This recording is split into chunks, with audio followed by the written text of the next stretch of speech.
Hi hello welcome back to my channel. It's me Shanti. ఎలా ఉన్నారండి? ఈరోజు గుప్పెడు వేరుశనగ పప్పుని తీసుకుని దానితో బెల్లం కలిపి తింటే రక్తం శుద్ధ అవుతుంది. అలాగే రక్తం కూడా ఎక్కువగా తయారవుతుందండి. రక్తహీనత ఉన్న వాళ్ళకి ఇది చాలా మేలు చేస్తుందండి.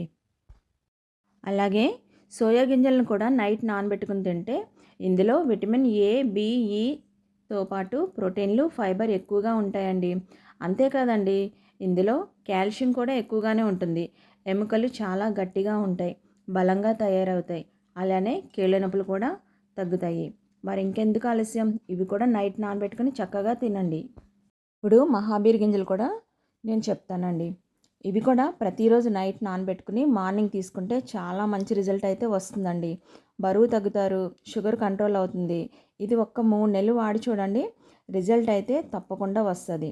మనకు ఆకలి తగ్గిస్తుంది మరియు బరువును కూడా చక్కగా తగ్గిస్తుందండి. ఇందులో కొవ్వు శాతం చాలా తక్కువగా ఉంటుంది. ప్లీజ్ సబ్స్క్రైబ్ చేసుకోండి.